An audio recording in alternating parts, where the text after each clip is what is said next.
Now, what's interesting about this, right, is I can say, after watching a lot of Anna lately, I can say this. Anna, she does not like black people. It is clear as day. Again, she's doing that right-wing thing where she's like spreading misinformation, right? That's what they do. That's exactly what they do. But I tell you right now, she does not like black people. Her thing about Kamala has always been about her being a woman of color. We know this. I've known it. It's like we see it. It's so bad. You see her interacting with people on Twitter and the shit she says, dude, I'll be surprised if she gets through this interview without talking about Chicago. Remember on Glenn Beck where she's talking and she just all of a sudden goes on this right turn into Chicago, using Chicago like the racist buzzword to like denigrate black people? It is so obvious that it's like disgusting what they do. It is so obvious that it is a black thing. They've thrown trans folks under the bus. They are racist as shit, and they're fucking lying. They spend all this time talking about the establishment and corporate donors while they literally are sucking a golf ball through 20 feet of garden hose to get their own corporate donors. And now every time you see them, it's like they're being watched. It is literally like Anna and Cenk are being monitored with how they portray, you know, the fact that all they do is talk negatively about Democrats in right-wing spaces. That's their whole thing right now. That's it. And I'm sorry, if you want to call Kamala Harris a fucking oligarchy or whatever, or billionaire owned, when you have Bezos, Musk, and Zuckerberg and Trump, like, you're a fucking moron. And you're lying through your fucking teeth, dude. Kind of where you are, because most people know you as part of the Young Turks, which is a left leaning podcast. It's very successful, but it's certainly not center or center right. Yes. So it is true. It's a left-wing show, and I still consider myself, for the most part, on the left. But for the most part, you know, there's been this growing culture among the Democratic Party in particular, where there seems to be a lack of self-reflection, maybe even, you know, kind of taking note or inventory of some of the policies that we've been championing or supporting, endorsing. Once some of those policies. By the way, while we're talking about this, like, her and Cenk, they were defund the police people back in 2020, guys. Just right. They want to talk about the Democratic Party, but they were championing the most extreme narratives on their show, okay, for years. Defunding the police would just simply take some of the funding that the police departments have been given throughout the years and divert some of that funding to actual social services that are supposed to be handling certain issues within the community. Then it makes a lot of sense. So for instance, cops are asked to do all sorts of things that they're just not experts in carrying out. They are not mental health professionals. Clearly, they're not mental health professionals. So instead of funding mental health in our communities, we're increasing the budgets for local cops. And it doesn't make any sense, right? We criminalize behavior that should not be criminalized. We should be diverting that money to creating social programs that help solve the issues we're seeing in our communities, like homelessness. In our community, Cenk, I'm sure you've seen it. I've experienced it firsthand. You see homeless people out on the street, and what happens? People living in those neighborhoods don't like it. They call the cops come in, and they start issuing citations and criminalizing being homeless, being poor. That doesn't make sense. Instead of funding the cops to take care of that, why don't we use that money to do something about affordable housing in our communities? Between 1977 and 2017, the population in the United States grew by 50%, but the police budget for local police departments grew by 173%. These are bloated budgets And we are doing this to the detriment of social programs that need to be funded, that have been severely defunded throughout the decades. Okay, so when you see an increase in the budget for the local police department while everything else gets cut, including education, you got to ask yourselves, like, is this really what the priority needs to be right now? Because I'll tell you something, when people don't have opportunities, what do you think happens? Lack of opportunities has a strong correlation to an uptick in violence and crime. People are desperate. And I just think that the priorities have been wrong. But once you see some of the negative ramifications of these policies, I mean, I used to be under the assumption, and this was, I guess, a terrible assumption to have because it's not true, that there would be a recalibration of some of these policies in order to actually serve the best interests of the American people. But what I've noticed, certainly on a local level, is that there's absolutely no self-reflection, no recalibration of said policies. And on a national level, there seems to be more interest in serving the egos and, the narcissism of Democratic leadership. Isn't hearing her talk about narcissism? Dude! I mean, can we, for a moment, she can't even have a conversation without coming back to her own personal grievances. And her and Cenk have these weird, Cenk can't even talk to Sam Seder, right? Her and Emma, it's she lives in these bubbles where the minute somebody challenges her in the tiniest way, she is ready to, she wants them hung. And she acts like she's being oppressed if you call her out in any way. It's pretty funny. And it doesn't mean that I've completely changed my political identity. If anything, I'm holding true to my political identity. And I feel that the Democrats do a lot of projection. They she's holding true to her political identity, and Democrats do projection. This is coming from the people, the progressives, that talk about billionaire donors feeding the establishment while they take money from billionaire donors. Polymarket, Rick Caruso, they polish the knob of their own personal billionaires. Please. To point fingers at the right for engaging in all sorts of nefarious behavior, but then they themselves engage in the same nefarious behavior.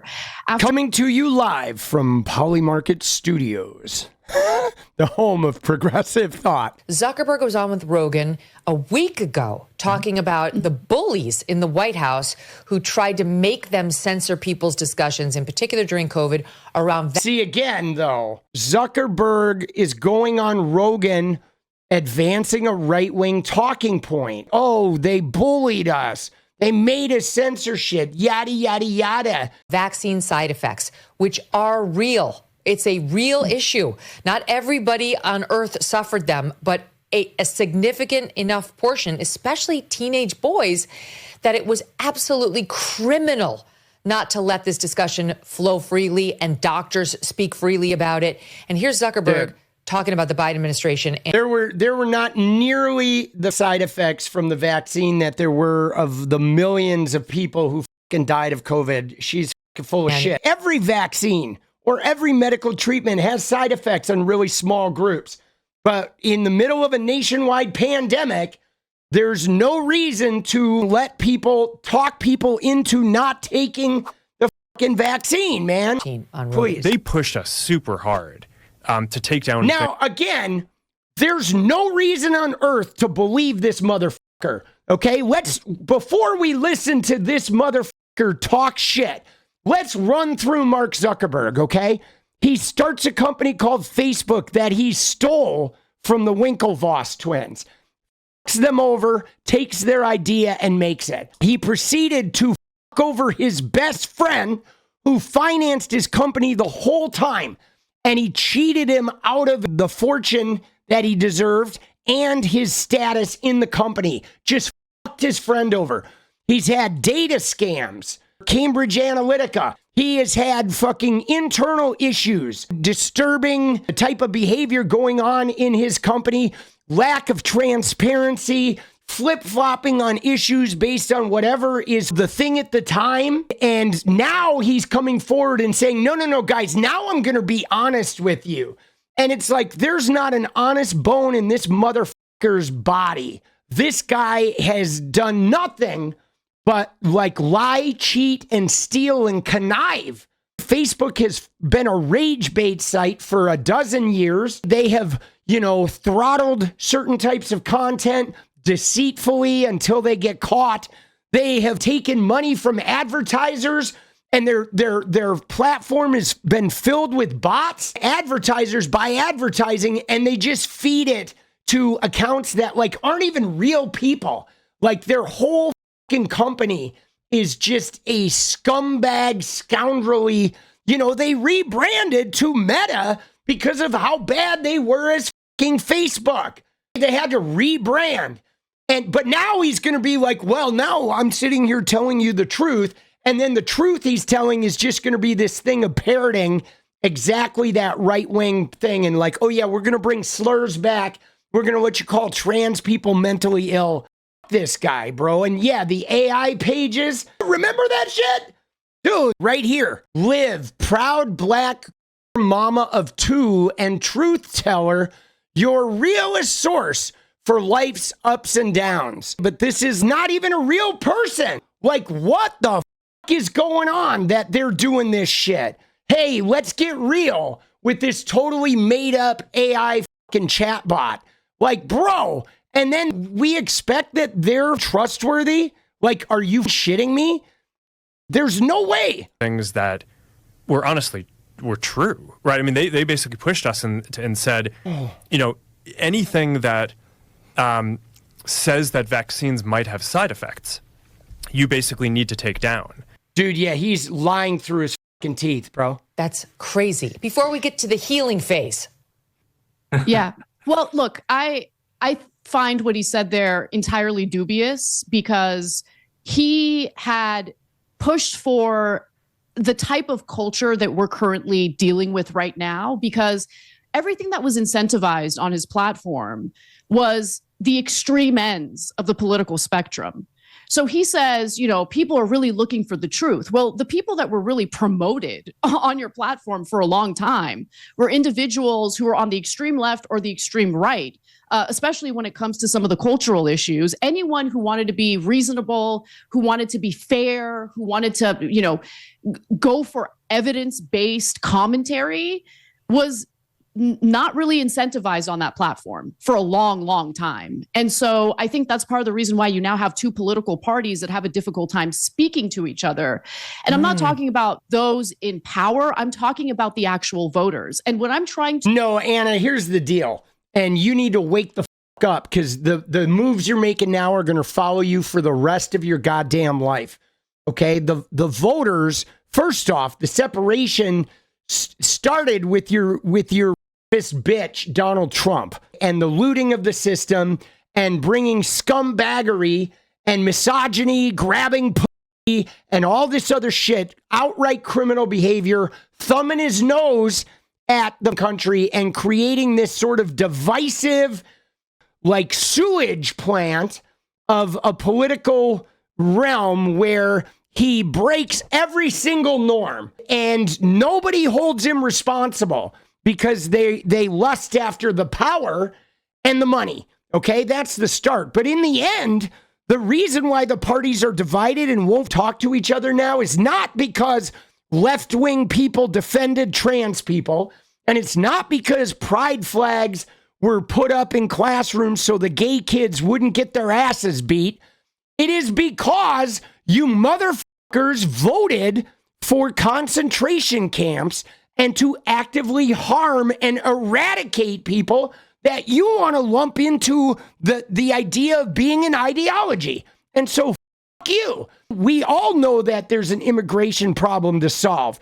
But when you don't want to solve it with legislation and you want to solve it with Hitler Gestapo hit squads that are going to round people up and put them in camps, that's why people don't talk to anybody anymore. And the other reason why we don't talk to people anymore is because of fucking frauds like you, okay, who pretend to be allies while simultaneously sticking the knife in everybody's back, okay? 𝗪cie𝗶ጵ혜 𝗡𝗢📐, Kyrsten Sinema, John Fetterman, Joe Manchin, you lying, conniving, sneaky, deceitful fucking pieces of shit. So no, we're not going to talk to you, and we're not going to make nice after this either.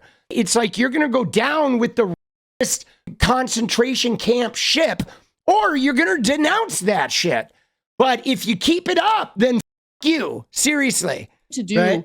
Through the there work you go. I'm Thank putting you. out there at TYT is I'll be here all week. To get Democratic voters to understand that the voters on the other side of the aisle are not a monolith. They're not Nazis. They're not going to come for you. Dude, no, they're going to come for the Hispanic people. They're going to come for the trans people. And there are Nazis in their ranks in the administration. Stephen Miller is a f***y. Jack Posobiec is a f***y. Charlie Kirk is a f***y. And no, Anna, we're not going to understand this. We're going to bury your ass politically. You're going to be politically homeless. They're not going to imprison you. They're not going to, bust into your home with guns and murder you. Like, all of the fear mongering that was promoted on these platforms is untrue.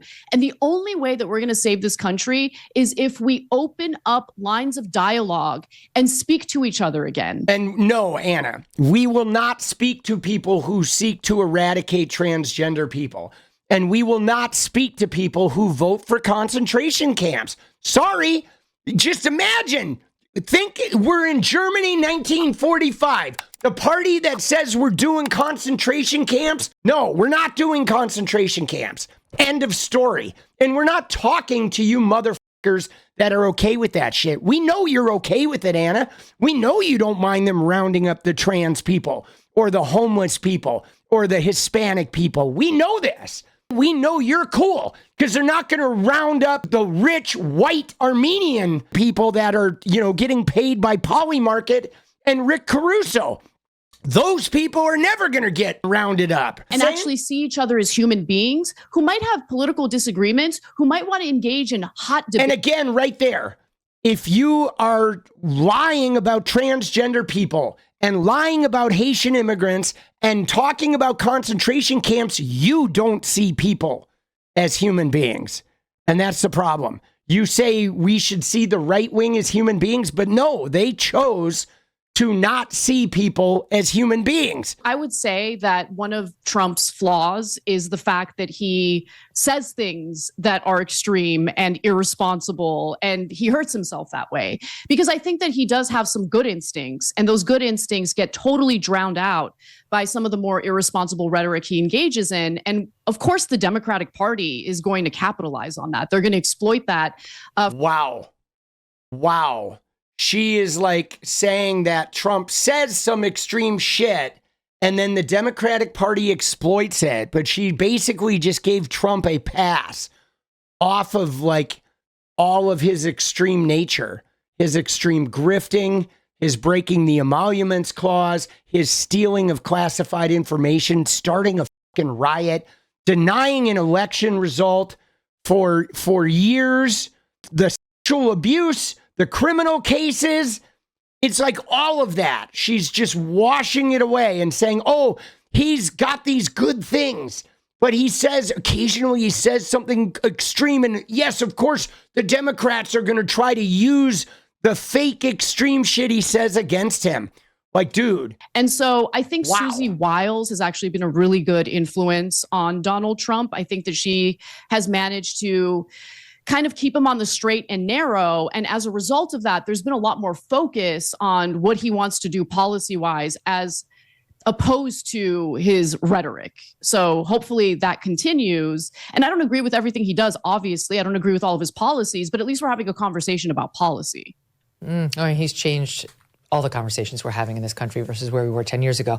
Trump did not have a single conversation about policy at all. What is she talking about? Oh my God. Trump did not have a single, right? She's like, he brought us to policy? What is she even talking about? Are you shitting me, bro? They're eating the dogs. Like, oh my God, dude. Dude, I'm getting pissed. I am fucking pissed, bro. I'm feeling like powerless at the moment because I'm sitting here just watching a video, but like Anna, she needs to go down career-wise. Like she needs to get pushed completely out of the left. TYT needs to be bankrupted. They do. They need to be decimated. Dude, this interview is like batshit. It really is, guys. This shit is batshit. Like Anna is so far gone. Well, you know, I would posit this question. When the culture wanted color blindness, when that was like the, I guess, in general, the agreed upon goal, I feel like race relations were better, like much better. Yeah, race relations were better for white people because you didn't have to deal with the race relations. The only people that had to deal with them were the people of color, right? The problem now isn't that race relations are difficult. The problem now is people want white people to be accountable for race relations. And the white people are like, oh, I don't want to look at how I'm racist. I don't want to look at how I'm privileged. I don't want to look at how I'm causing this mess by not looking at how I'm racist and how I'm privileged. But yeah, when color blindness existed, race relations were better for the white people, but the black people, the people of color, were suffering and nobody was paying any attention to it. Like, goddamn, this is ridiculous. Yes. Today, right? Yes. So, look, I'm not gonna lie. Sometimes I'm a little scared. Get zen. I'm afraid of like talking to people who are outside of my race because I don't know if I'm going to unintentionally step in it, right? Yeah. Like there's and wow, unintentionally step in it. Like, does this sound familiar? What Anna just said here about race, she's like, oh, I feel like I'm worried that if I even talk to a person of color, I might accidentally step in it. That's real familiar, isn't it? Where have we heard that before? That's what the guys do about like, right? They're afraid that, oh, I'm afraid to talk to a girl anymore. Or they might accuse me of being a racist, right? We've heard this before. It's the same line, right? That, oh, the people of color are so touchy now that I'm afraid if I even talk to them, I might say something wrong. I might step in it. As opposed to like, you know, like, wow, Anna, why don't you just go and, you know, wouldn't you want to talk to people of color and be like, how can I be an ally? How can I be an advocate? How am I being racist? You know what I'm saying? Like, wow, that is something else. I hate that. Right. Like, there's this, like, I don't know, it's like frigid. Because, like, oh, they're so frigid to the white people. Like, this world is so frigid.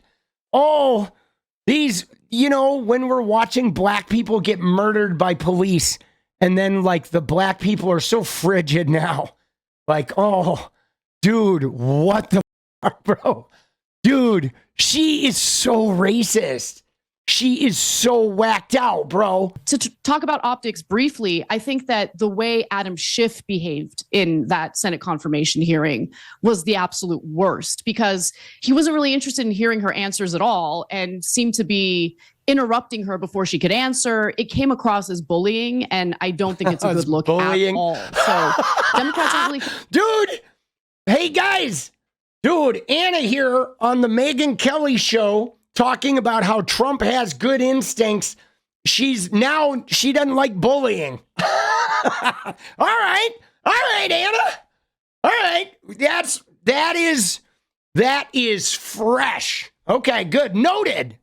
You don't like bullying. All right. But I'm going to go out saying this. In the world today, guys, with the history of America, the slavery, the segregation, the Rodney Kings, the Breonna Taylors, the Philando Castiles, the George Floyds, the Donald Trump making up lies about black people and immigrants, it's not enough to just not be a racist. We must be actively anti-racist every day. In thought, in deed, and vocally. We need to be calling this shit out. You can't just not be a racist. You must be actively anti-racist. And the same with the LGBTQ shit. It's not enough to just say you don't have a problem with gay people or trans people. You must be actively anti the people that are harming LGBTQ and trans people. The people like libs of TikTok and Riley Gaines and all these motherfuckers, okay? Because we will slide back to gay people having no rights. After they go after the trans people, they will not stop there. They will go after the gays as well. And they will not stop there. They'll go after the women. They already have with abortion rights. They will go after the women. They will go after the black people. We will go back to segregation. Thinking you can't go back is bullshit. That's what the evangelicals want. Extremists that are funding Donald Trump, people like Elon Musk, they will go back to segregation. They will go back to rolling back gay rights. They will go back to repealing the 19th and making it so women can't vote. Don't f around with this shit. They're liars when they say they won't. That's their goal. It's been their goal since that shit got passed to go back. That's why their whole slogan is Make America Great Again. When nobody had rights but the white Christian men. And it's not enough to just be silent while they do that shit. You must be actively fighting those people. The people need us. Okay, the people that are going to lose their rights, they need us.